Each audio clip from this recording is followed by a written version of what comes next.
This is emerging trends in technologies and distributed learning. My name is Buchoko Famile. I hope you're all doing well. Our topic for today is the impact of ICT in education.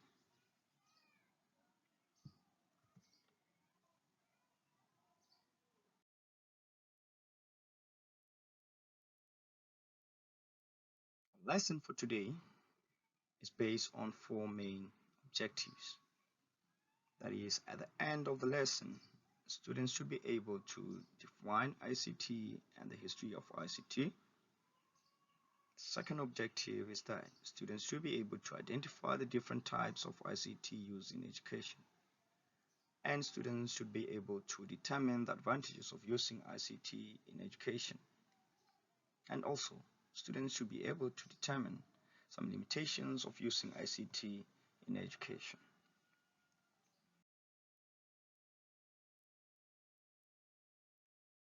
What is ICT? According to the 2002 UNESCO, information and communication technology refers to technology used for collecting, storing, editing, and passing on information in various forms.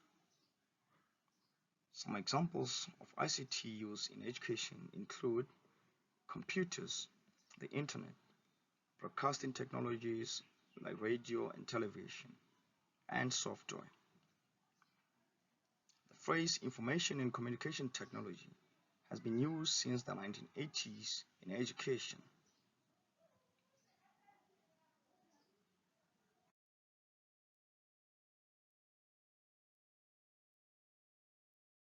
Some ICT tools used in education include different tools that are used for different purposes. These include tools that can be used for presentations, feedback tools, and tools that can be used to record videos and take pictures, and also different ICT forums.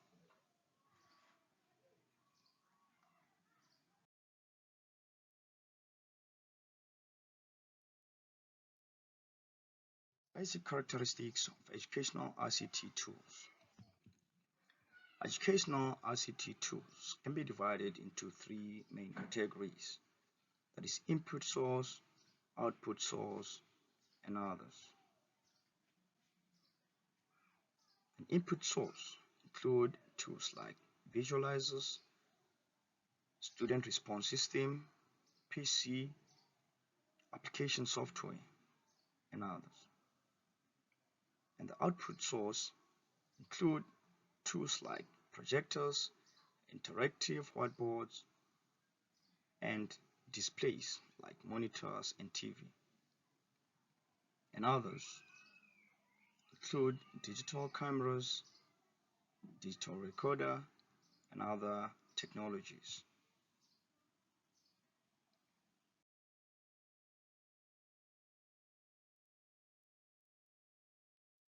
Advantages of using ICT in education. ICT tools help learners and instructors to get acquaintance with information on different content subjects.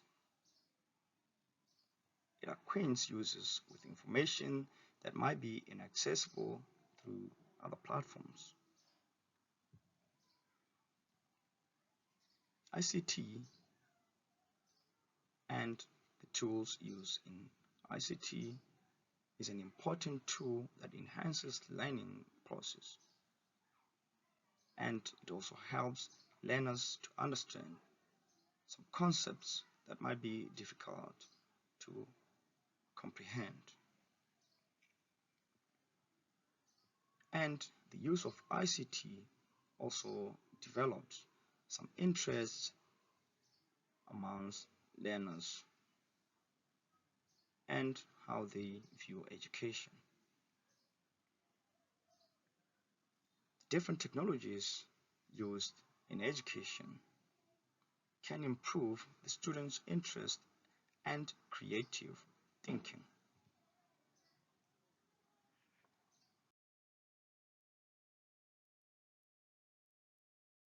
Despite all the advantages related to the application of ICT in education, it is important to highlight that there are limitations of the use of ICT in education. The use of ICT has led to lack of social interactions. Most learners and teachers face some challenges in the use of some ICT tools like computer and the internet because they require training and management and they are expensive.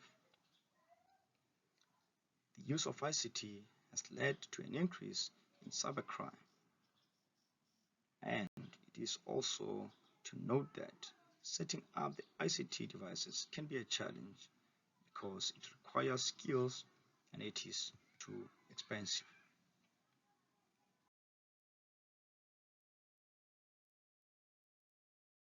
Conclusion: the integration of ICT into education has both positive and negative effects. The impact of ICTs in education is in polarity, and this may bring to note whether to continue or not with the usage of ICT in education. ICTs should be used as tools that encourage and support independent learning, and they should not replace the traditional form of teaching and learning. It is important for the teachers and learners to be trained on how they can use ICT effectively for teaching and learning. Conclusion.